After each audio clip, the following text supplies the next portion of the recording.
That last part was real important. He said, if you knew like I know, you would stay close. I'm gonna tell you, God been dealing with me, right? And he be dealing with me like right before church. I've been reading my Bible, I've been praying, I ain't heard nothing. But I heard right before church. And I want to know, like, I just want to tell y'all that I know that it's God because stuff that Carlisle was saying is stuff that God was telling me, right? So for one, I'm gonna start by saying, first of all, I like to give honor to Pastor and First Lady in their absence, every leader, every member, every viewer online in their respectful, everybody in their respectful places, right? God is so good. That was one of the songs he placed on my heart, and this was the other one because I'm a little old school, right? And it says, I will enter his gates with a thanksgiving in my heart. I will enter his courts with praise. So if y'all ain't enter here with thanksgiving and in here with praise, y'all need to try again, do it over or something, because he's been that good to us, right? It says, I will say, this is the day that the Lord has made. I will rejoice, for he has made me glad. The young generation might not know that song, but the old folks know that song.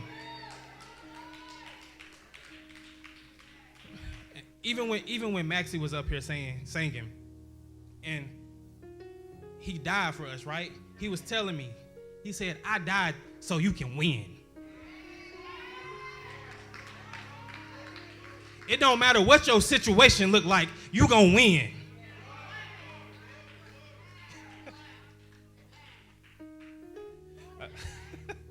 God is so good. I mean, he got such a good sense of humor as well, because like the way he be putting stuff together. Y'all can be seated. I'm gonna share some things with y'all. For one,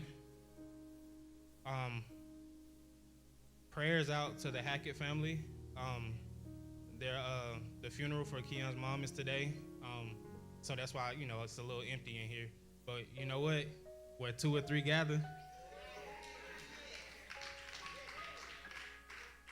And one thing that I can say is there's no other feeling. Don't get me wrong, it's a sad time. But there's no other feeling when God lets you know they're going to be with him. Because sometimes we don't know where they be going. But if he say they coming with me, hey, I might tear some carpet up. and when you look in the Bible, it says you should mourn when a child is born. So this is a joyous time. For the Carlisles, it's a joyous time. For the Hackett's, it's a joyous time, right? So listen, just keep them in your thoughts and your prayers and rejoice with them. But last Sunday we had youth service back in the back, and we just talked about Psalms 1. And the verses that we finished it, but the most important part, I'm gonna read through it real quick. It says, blessed is the man that walketh not in the counsel of the ungodly, nor standeth in the way of the sinners, nor sitteth in the seat of the scornful, but his delight is in the law of the Lord. It says, in his law doth he meditate day and night. The Bible always talks about meditating day and night. You stay right there, Dylan, because I'm finna call on you in a second. Don't go nowhere. I'm gonna need you. So when you read this word, you need to meditate upon this word. Because when you meditate upon it day and night, that's when God shows you the deep things of him, right? And then when we was talking, he was telling me about the deep things, right? And he was saying that when he called Peter and said, Peter, come with me, the only way Peter could come with him was with his eyes was on him. But once he took his eyes off of God, he began to sink. So when you take your eyes off of God and don't study, meditate day and night, you begin to lose the deep. Oh, man. So let's keep on going because this is good too. This is good too. It says, and he shall be like a tree planted by the rivers of water that bringeth forth his fruit in his season. How many say this is my season? This is God say this is our season. This is not Joshua's. This is God said this is our season for them, right? So in our season we shall bring forth fruit, right? It says his leaf also shall not wither, and whatsoever he doeth shall prosper. Where Dylan at? Come on up here real quick, because I want you to explain something that the Lord gave to you. We talked about this part right here, where it says his leaf shall not wither. Come on up here and break that down to them real quick, and I'm going to let you sit down and do what you're going to do. I know you wasn't expecting this. Hey, how y'all doing? So pretty much last week in Children's Church, we was going through Psalms. Where is it?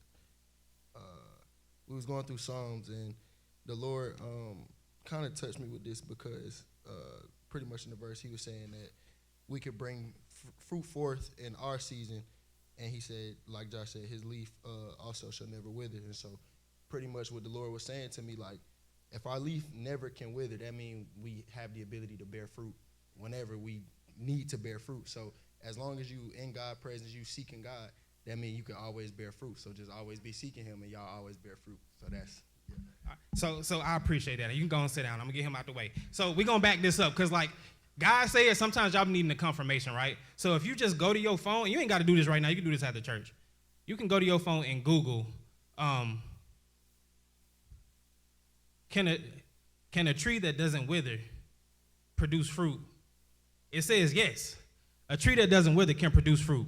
In fact, a healthy, non-withering tree is most likely to consistently bear fruit in good quality. Oh, so y'all didn't catch that. Some of y'all catch it on the way home. As withering usually indicates stress or disease, which could hinder the fruit's production.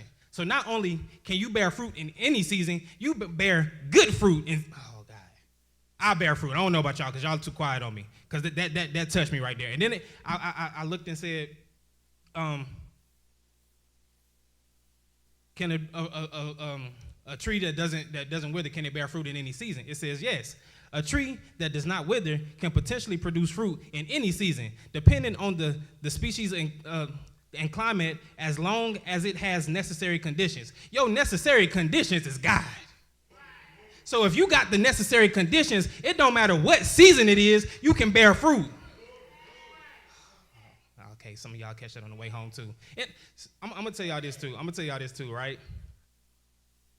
I'm not Pastor Johnson, and I can't do what Pastor Johnson do, but I can do what God tell me to do, right?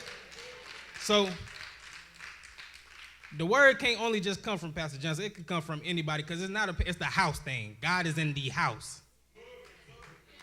So we're going to keep pushing. I just thought that was so big because if God said it's our season, we should bear fruit in our season. So if we're not bearing fruit in our season, we should look at ourselves and say, what's wrong with us, right? And I just want to talk to y'all for a little bit because God's so good, right? So I've been having my own faith walk, right? And I've been learning, and this might help some of y'all too. I've been learning that my faith walk ain't like Pastor Donald's faith walk. And I found myself, because I was his son, I was comparing our journeys, right? So I would be like, Lord, why this not happening for me? How it happened for him? And the Lord was like, you not him, son. And I was like, that kind of hurt when God tell you not him. Like this, we live in a generation where everybody want to be him. They himothy. It's all of that stuff, right? But when God tell you not him, you got to realize you. So it took me 30 years to realize this, right? 31 years. And I was like, God, so I'm not him. Well, what is me? What is my journey? And he was like, well, let me show you. So he started showing me my journey, right? And I'm like, God, that's why stuff been so tough. Not only was stuff tough for me, but stuff was even tougher because I was trying to live off of him. Right? And all the Isaiahs, the Carlisle, all of the Anthonys, they can relate because they was living off of Pastor faith, but when Pastor cut them off, they had to live off of their faith, right? And don't get me wrong, he ain't cut me off. I'm living with him right now, right? But I'm gonna put that but erased everything I just said. But in my journey, I have to walk it out. So this is what I was comparing. I was like, God, I see my dad pray. I see him fast. I see you move for him and do stuff for him, and he don't have to go to work. So why should I have to go to work? And I see how you do stuff for him. Why isn't it working for me like that? He said, your dad is a pastor. He said, you not a pastor. I was like, you know what? You right. You right. So what do I need to do? He said, I've given you the vision and the plans. You need to walk it out. So check this out. Check this out. I'm gonna relate this to y'all because a lot of y'all on jobs y'all hate and doing stuff y'all can't stand with people that y'all can't stand. So he's already given you the plan. He's giving you the vision.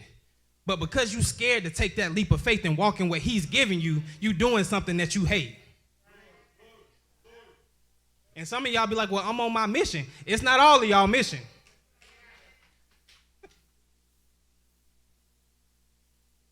If God died so I can win, why am I losing? Right? And that's gonna get into my message because I'm just talking to y'all right now. I'm trying to get the clock to go down a little bit. That's all I'm doing right now. I'm losing because I'm not focused on God, right? And I'm gonna tell you, sometimes it look like you're losing, but it's a win, right? And I can relate this to the athletes out there. I've been playing sports my whole life, right? There's been times where we were getting smacked. I'm talking about we was down and out.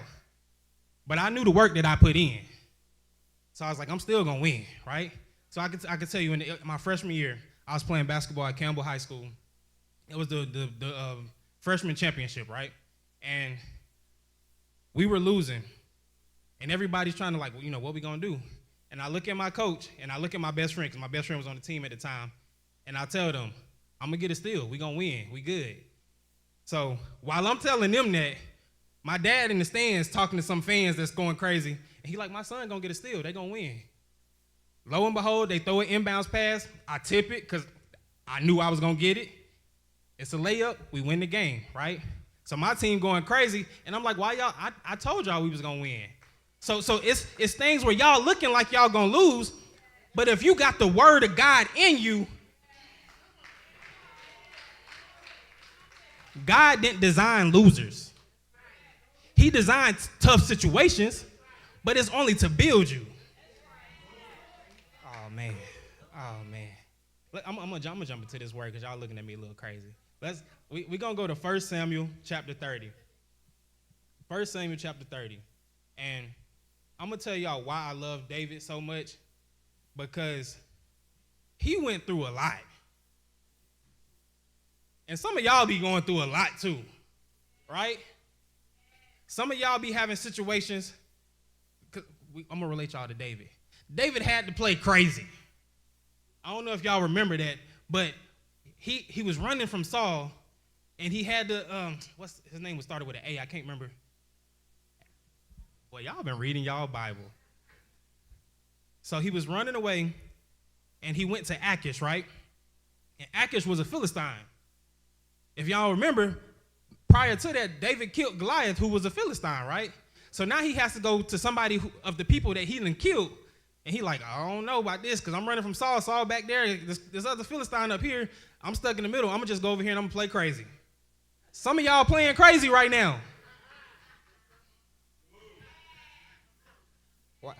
How we playing crazy? Y'all be entertaining stuff y'all not supposed to entertain. You're playing crazy. Right? So he played crazy, right? So he's looking for help. He sees Nabal, right? And he's like, I've been looking out for his men. Of course he gonna look out for me. That's literally how things work. I do for you, you do for me, right? That's how you would think it would work, right? So he talks, bruh. Bruh's like, nah, I'm not fooling with you. I don't even know who you is, but I know who you is. So he try and give David the boot and kick him out and be like, and David's like, you know what? I'm gonna kill you and everything you got. How about that? But say there was a wise woman. Oh, the women should have went crazy right there. There was a wise woman who came and said, hey, don't do that. I'm going to look out for you. I'm going to take care of y'all, right? So she did what she did. She told her husband he had a heart attack, stroke, all that. He died, right? Because he couldn't handle that, right? So now David was like, hey, I'm going to take you with me. This is my woman now, right? Because he wanted a wise woman. And every man wants a wise woman. Let's talk about this for a second. Because a wise woman will be there when you ain't got nothing and help build you till you become something. But I'm going to tell you this, as a man, You got to have a vision, because without a vision, the people perish. So she can't be wise and following you if you ain't got no vision. Because if that's the case, she might as well be the leader.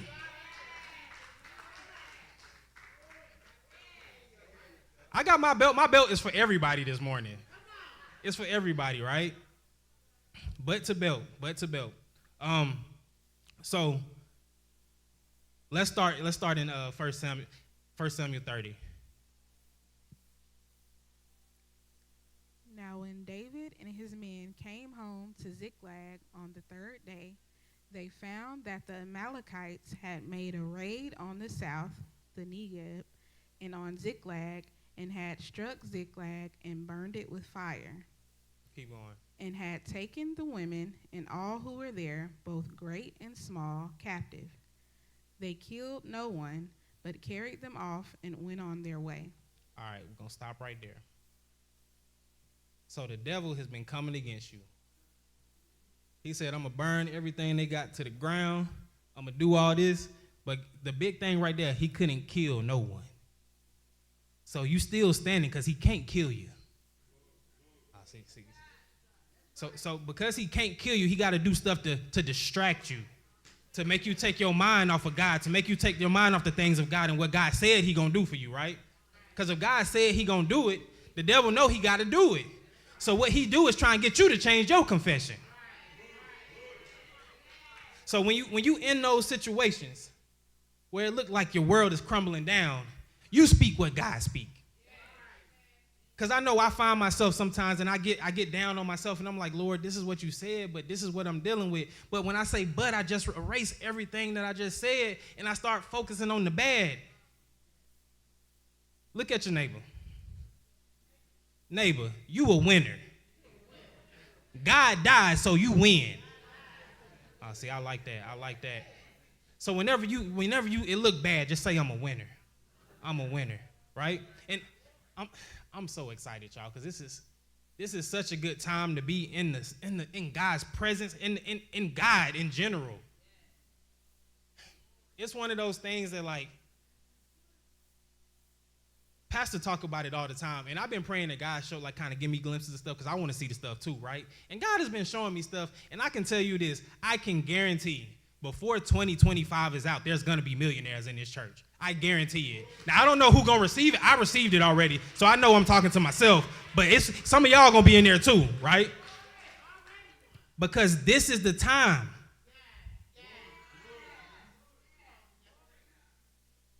Let's keep on going.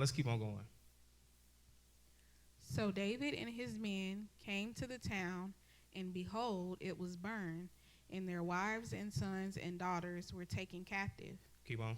Then David and the men with him lifted up their voices and wept until they had no more strength to weep. So life has been beating you up. You ain't got no more strength to even cry. I can't speak for y'all, but I can speak for myself, because I'm trying to get a home, and I ain't got no home yet. And it's well, we got to verify your funds. We got to do this. Y'all done seen my account. Y'all done seen everything. Y'all see that I got money. Look at your neighbor and say, I got money. Yeah, that part. Say, but God. Oh, I like that. So all these things looking like it's not going my way, right? I'm trying to figure out my path in faith. I'm trying to get a house. I'm trying to make sure my wife's taken care of. I'm trying to make sure the baby's taken care of. She looking at me. I'm looking at her. Right? So in the midst of all this, I don't cry that much, but I be having them times where I'm like, Lord, you got to do something. I got to give something to her to show her you doing something. That's for the men, because that's how the men have to talk. We got, Lord, you got this woman with me. She following me. You my leader. I got to give her something that she can hold on to. Right? Because women just want to see something. Like men, we don't got to see it. We can believe it. Women got to see what's going on. What is he doing? It's all he do is play 2K all day. Right? So they've cried till they can't cry no more. They women and children are gone. Their city is burned down. When everything is bad, well, you got to blame somebody, right? So let's keep on going. David's 2 wives also had been taken captive, Ahinoam the Jezreelitess and Abigail, the widow of Nabal the Carmelite. David was greatly distressed, for the men spoke of stoning him, because the souls of them all were bitterly grieved, each man for his sons and daughters. But David encouraged and strengthened himself in the Lord his God. All right, pause right there. So it says that they blame David. They say, hey, David, you the one who had us doing all this stuff, leaving. We ain't leave nobody behind to protect the women. They say, we know we should just kill you. But look at your neighbor and say, I can't die. I can't die, right? So y'all might be talking crazy. I might get on Twitter and see them Nazi people acting up, talking about they want to kill the black people, they want to kill everybody, kill the Jews. But look, they can't kill me, right? I might be a young black man doing stuff and doing good, and the police see me and they want to kill me. But look, your neighbor say they can't kill me. In a world where everybody want to kill you, they can't kill you. So now they want to stone David. And David said, you know what? I ain't hearing none of that. I'm hearing what God got to say. He said, I'm going to encourage myself. Encourage yourself. Now check this out. When you encourage yourself, that ain't got nothing to do with Pastor Johnson. I feel a lot of times stuff don't go the way we want to, so we blame the pastor. And I was talking to the kids, right? I was talking to the kids. And I was telling them, because you tell them at a young age, and they get at a young age, by the time they our age, they'll be doing real good, right? So I was telling them, if your life isn't the way you want it to be, you do something to change it. What is that called? Accountability. So if things are bad in my life, I need to take accountability for the bad things that are going on, because God made me a creator, so I can change whatever's going on around me, right? So if I want things to change, I got to be planted like that tree by the water.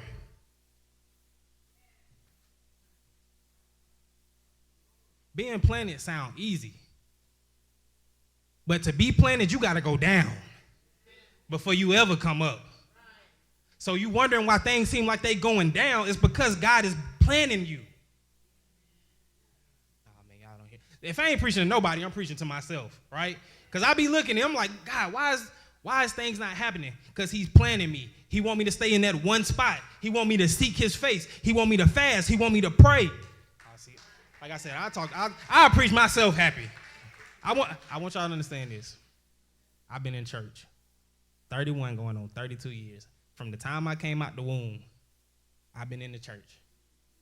So listen, I don't need no amens, because I tell myself amen.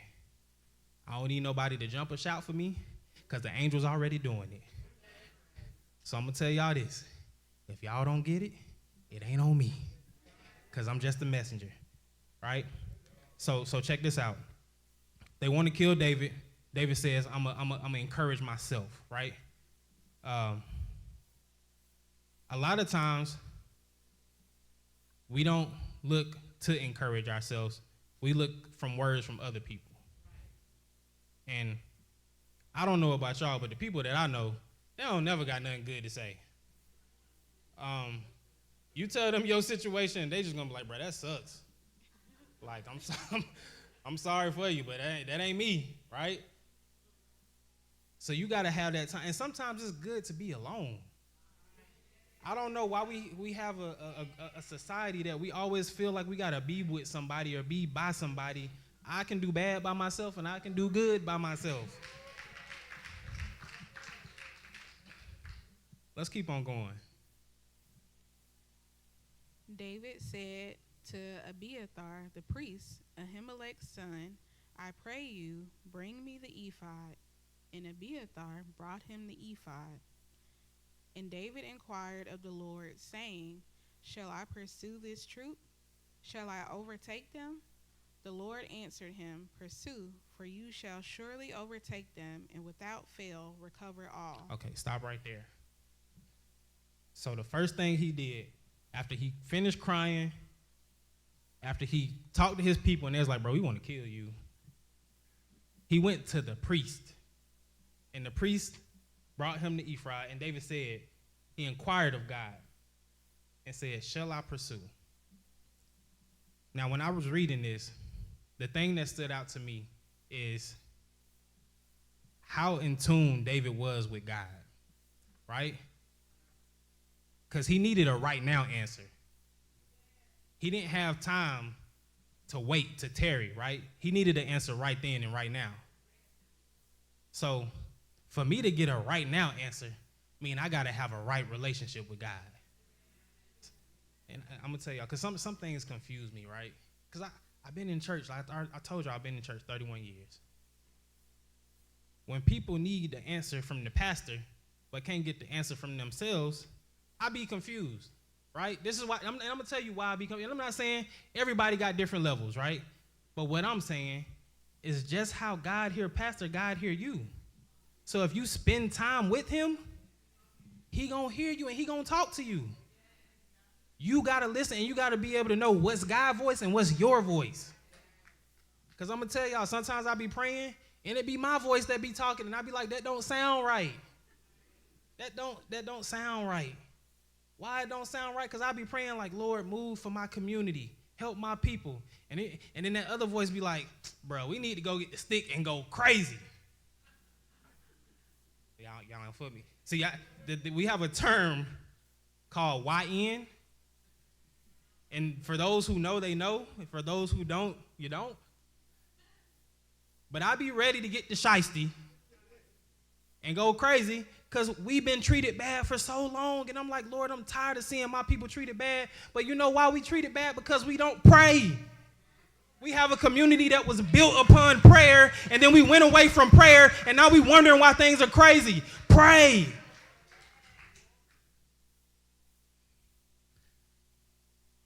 So whenever I'm praying and I'm talking to God, God is always saying something that's going to be totally different from the flesh.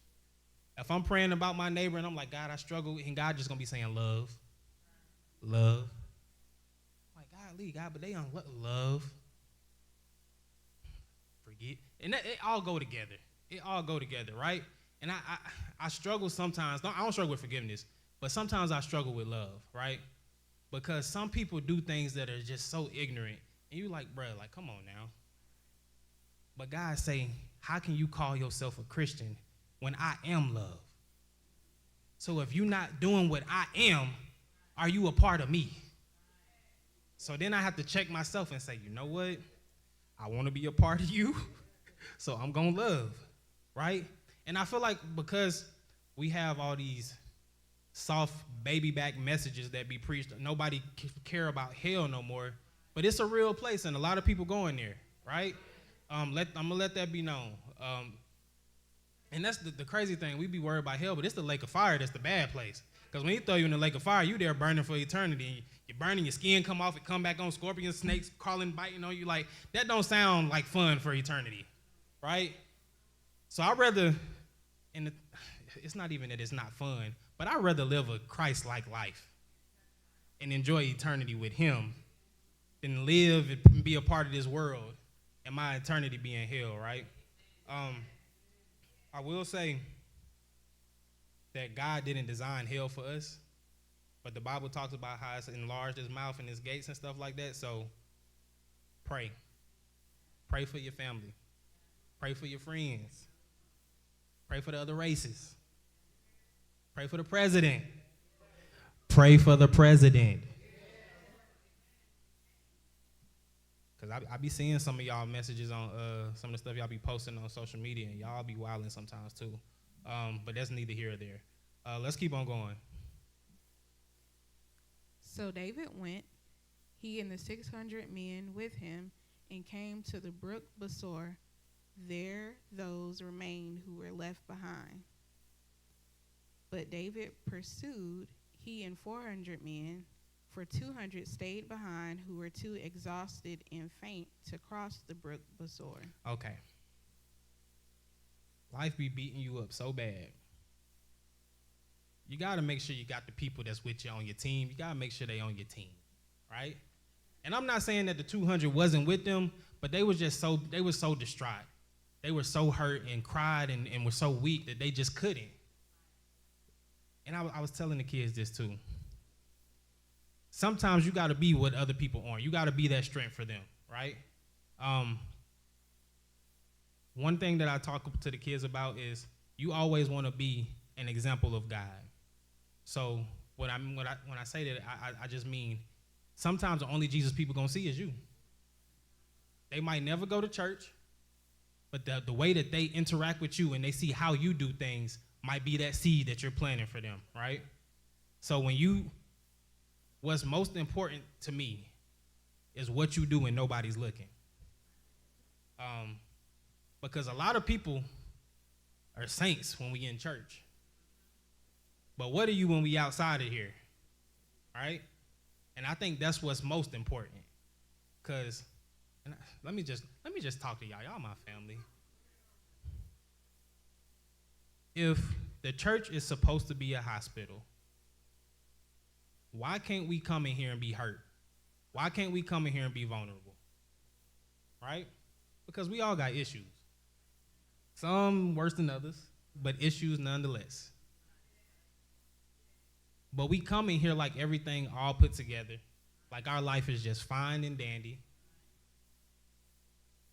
And I feel like one of the main reasons we can't be vulnerable in church is because we're so scared of being judged. But the only person that's going to judge me at the end of the day is Jesus. So whatever I'm struggling with, I need to get it fixed with him because he's the judge.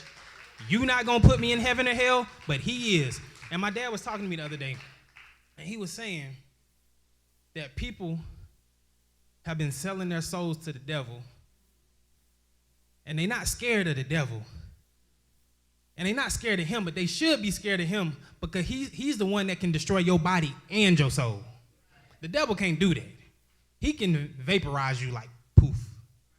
Right? And I'll be excited when I read through the Bible, right? I know I'm getting off topic, but y'all just listen to me, right? So I was reading, and I think it was Philippians, right? And he went to go pray or preach, and he went to baptize somebody. That's what it was. He went to baptize somebody. He baptized him, put him in the water, dipped him back up, and when he came back up, he was gone. He was somewhere else. And I was like, hold on. So you saying he teleported? And that's what it means. That he was somewhere else. He wasn't even in the same place. So God really be giving away superpowers. And I be telling y'all this every time I come up in here. And y'all be looking at me how y'all looking at me now. But if you spend time with God, the things that he wants to do through you and for you are so crazy because the laws of this world are not the laws of him. He's beyond the laws of this world. What they taught you about physics and all that stuff, it don't matter to him. He created all of that. So if he wants you to be here and they want you to be in Mississippi, he could be like, poof, and you in Mississippi.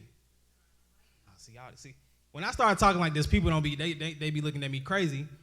But if it's in the book and he ain't got no respect to person, if he can do it for them, and I'm crazy enough to believe he can do it for me, and I want him to do it for me because I want powers, y'all. I don't know if that's selfish to say I want the power. Now, what I'm going to do with the power, I don't know, because with great power comes great responsibility, and that's Spider-Man. So, but let's keep on going. They found an Egyptian in the field and brought him to David and gave him bread, and he ate, and water to drink. Keep on. And a piece of a cake of figs and 2 clusters of raisins. And when he had eaten, his spirit returned to him, for he had eaten no food or drunk any water for 3 days and 3 nights. Okay, keep on. And David said to him, "To whom do you belong, and from where have you come?" He said, "I am a young man of Egypt, servant to an Amalekite, and my master left me because 3 days ago I fell sick." Okay, here we go. God has put you in a place where you around your enemies. And because you around the enemies, you feel like you losing. Not knowing that the enemy is going to be the one to lead you. Oh, mercy, I tell you. I don't want to jump ahead of myself, so let's keep on reading. We had made a raid on the south Negeb of the Cherethites, and upon that which belongs to Judah, and upon the south Negeb of Caleb, and we burned Ziklag with fire. And Stop right there, I'm sorry. So we burned Ziklag with fire. So you the one. You the one that came and took my women's, took my chillings, and burned everything down. You the one, right? And David said to him, can you take me down to this band? And he said, swear to me by God that you will neither kill me nor deliver me into the hands of my master, and I will bring you down to this band, right? So now, the person who was getting on my nerves, destroying me, taking from me, bullying me, now they the one who got to lead me to my blessing. But I'm going to tell you this. Even though they going to lead you there, you still got to fight. But know this. The battle isn't yours. Ooh-wee. Now, that's the part y'all should have shouted on. You still have to fight, but the battle isn't yours, it's the Lord's. So because he died, I already won. But I can't sit still, because if I sit still, I ain't going to get nothing. I have to continue to move. And I'm going to talk about that for a minute, because in this walk of faith, sometimes we find ourselves talking about, I'm waiting on God. And I don't know where that came from, who it came from, or why it came from, but you are not waiting on God. God is waiting on you.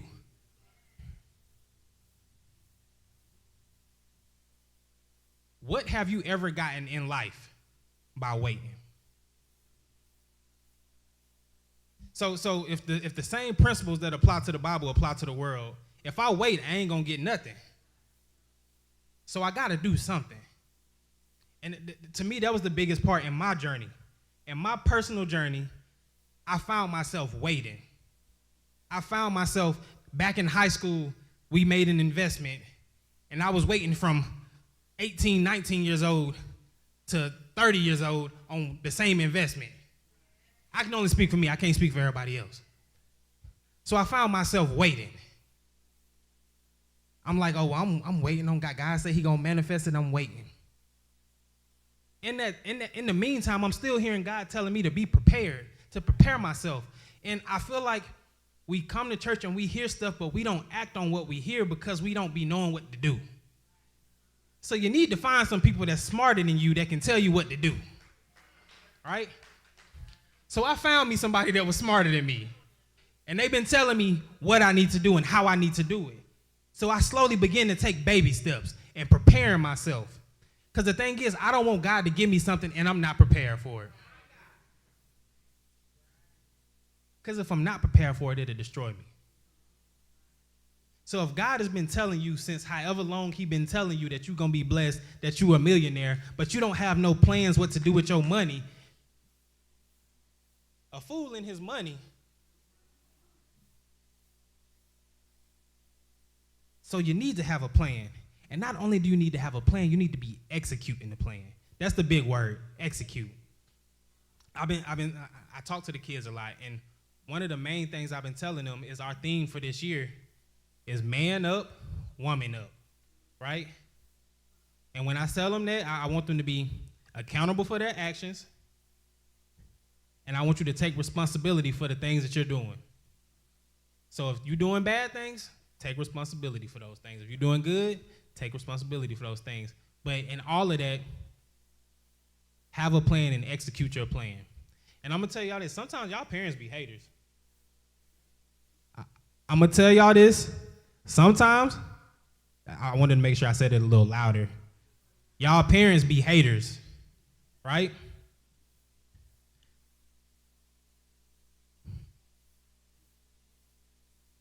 You can't live your life through your child.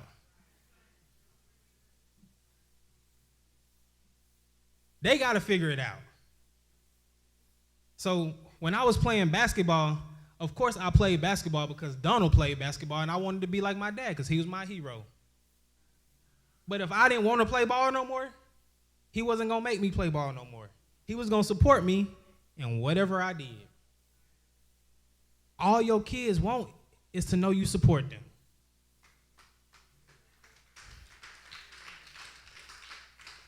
Now, if you support them and they fail, you pick them back up and we try again. Because it don't happen the first time for everybody. It didn't happen the first time for a lot of y'all.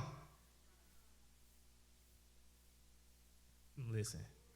So now they have the man that he's like, lead me to your camp, right? Keep on going, Jasmine. We at 16. And when he had brought David down, behold, the raiders were spread abroad over all the land, eating and drinking and dancing, because of all the great spoil that they had taken from the land of the Philistines and from the land of Judah. Check this out. So the people is having a good time with your stuff. They going to the Grammys. They going to the Oscars. They be at Taylor Swift concert. They be at Beyonce concert, just going crazy. They be at the club. They be at Diddy parties. They be everywhere, right? Going crazy with your stuff. But like a thief in the night,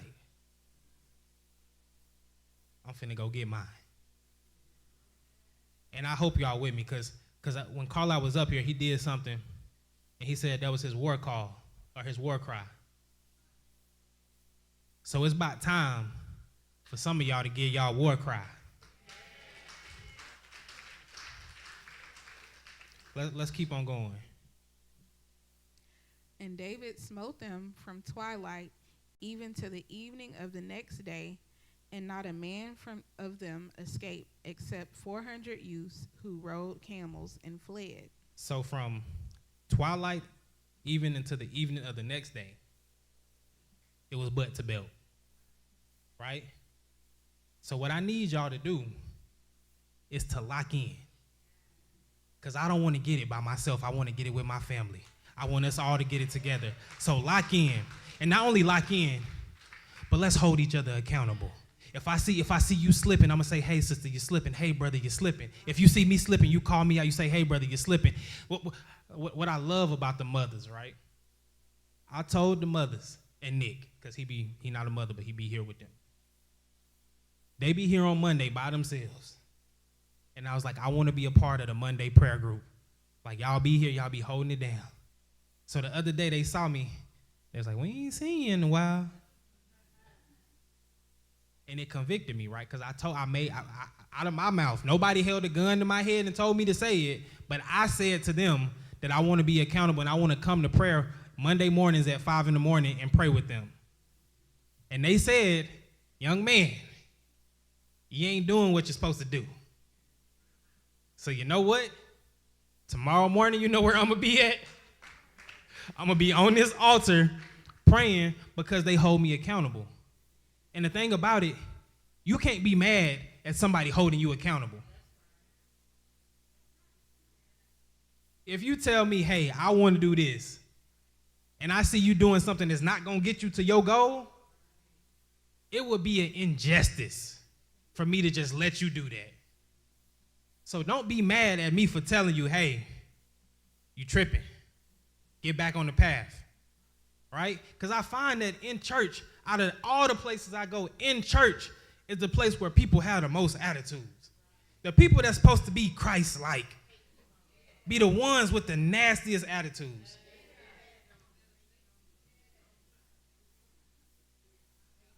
But I'm going to tell you this too. Because the people with the nasty attitudes, they only respond nasty and get nastier by based off how you respond. So if somebody responded to me with hate, I'm still going to show them love. Because if I show them love, it's going to convict them. But you know what we be doing? We be getting nasty right along with them. Now we got two nasty church folks in here. And I'm like, boy, look at them, just nasty. Right? The things of God are so easy that a fool can understand, but the trials of God are tough, right? But he don't give you more than you can bear. So you might feel like it's too hard, but it's not. I promise you it's not. I promise you. And if you don't remember anything from today, remember this. He died so you can win.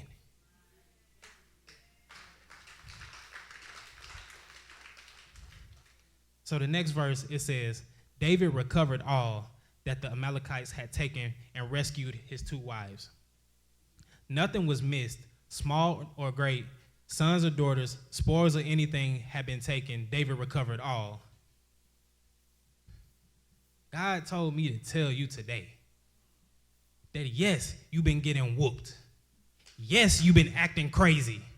Yes, the world has been beating you up, but it wasn't for naught.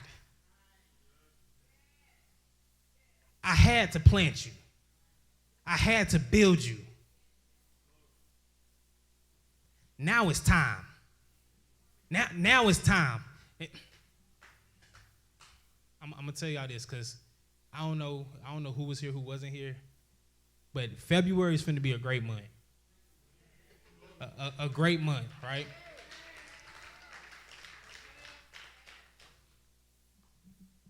And I'm recovering everything that the devil is taking. It's to the point that the stuff that he took from my dad and my mom, I'm recovering that. The stuff that he took from my grandparents, I'm recovering that. The stuff that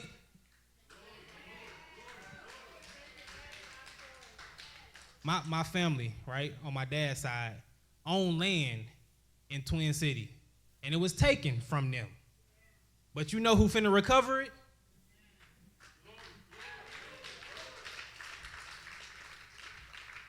And the thing is, let's keep on, because I'm going to jump ahead of myself. Let's keep on going.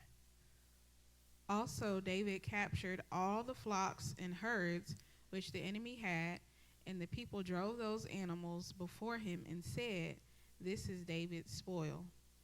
And David came to the 200 men who were so exhausted and faint that they could not follow him and had been left at the brook Besor with the baggage. They came to meet David and those with him, and when he came near to the men, he saluted them.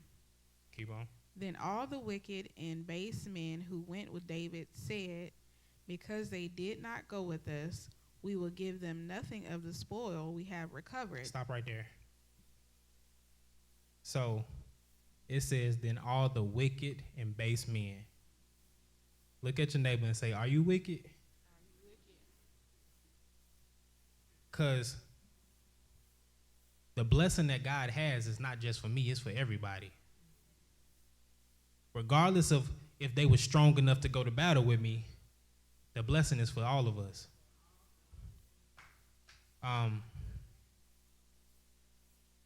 You can't be a part of this ministry.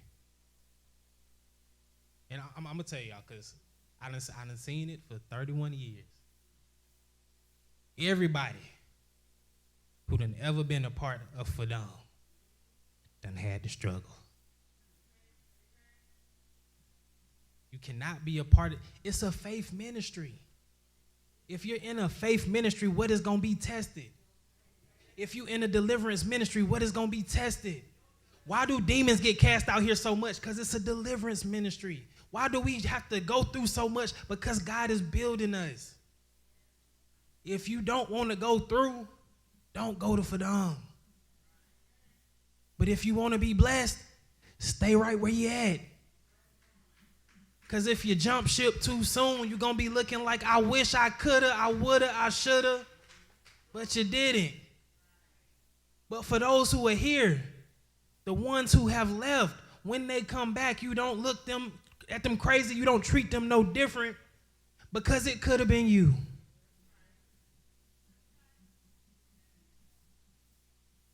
And that's the part that stuck out to me, because I've seen people leave this church the wrong way. And because I love my mom and dad so dearly, I be probably looking at them a little crazy, right?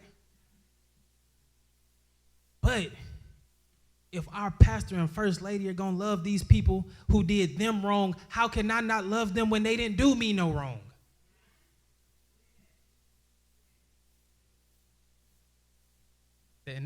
this is a sermon for another day. But stop taking on battles that's not yours.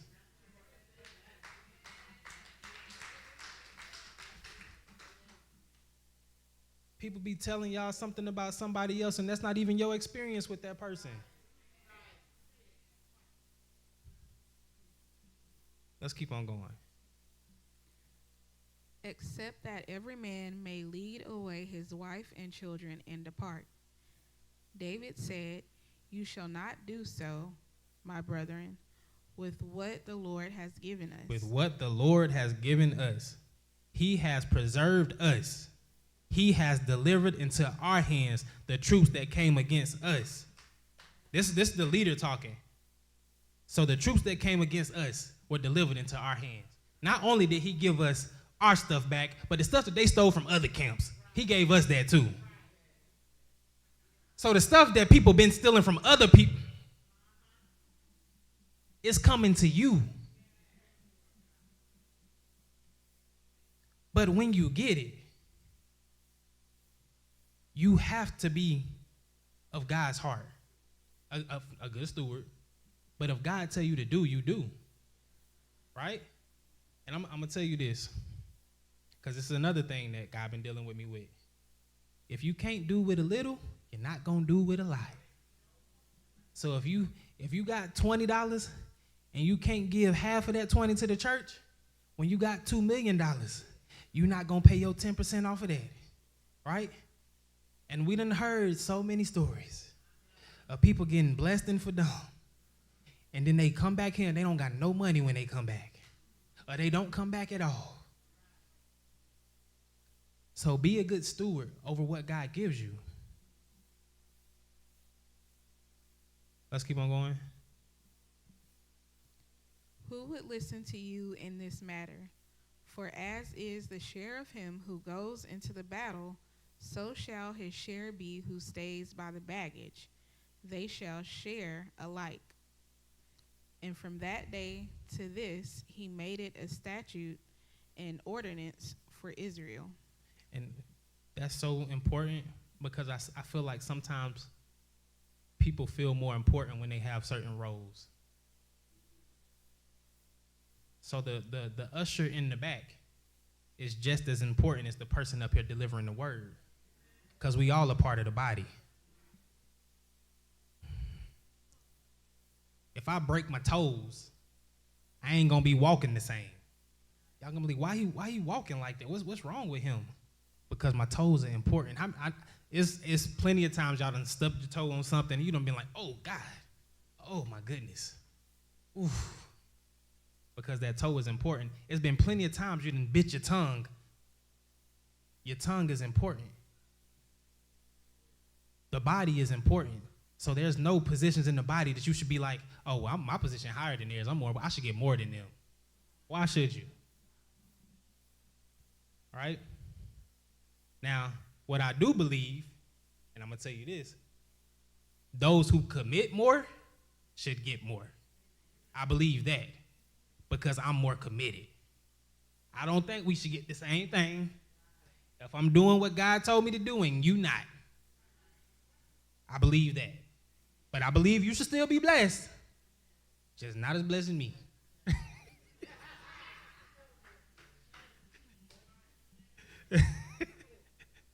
Oh, man, let's keep on going. When David came to Ziklag, he sent part of the spoil to the elders of Judah, his friends, saying, "Here is a gift for you of the spoil of the enemies of the Lord." I'm going to stop right there, right? Because he started naming stuff, and them names be hard, and I don't want to do that to my wife. So it says he had so much that he was able to send it to the elders of Judah, his friends. So not only is the blessing going to be enough for you, it's going to be enough for the elders, for your friends, for your community, for your neighbors. The blessing God has for you is so big you can't even comprehend it. That's why when you hear people come up here and tell you to think bigger, it's because they can see how big what God. If God is giving us Mableton, bigger than that, because I feel like he named some states at one point and said he gave us all these states. So my plans need to be big enough to do stuff in all of them states. See, y'all don't hear me. My plans that I have, listen, but I'm done. I am done. But I want y'all to understand this. God died so you can win. If you don't get nothing else from today, God died so you can win. So no matter how hard the test is, no matter how your situation look, no matter who's telling you what, you tell yourself, I'm a winner. I'm going to win. I got the victory. And I'm going to turn it over to Deacon Derek.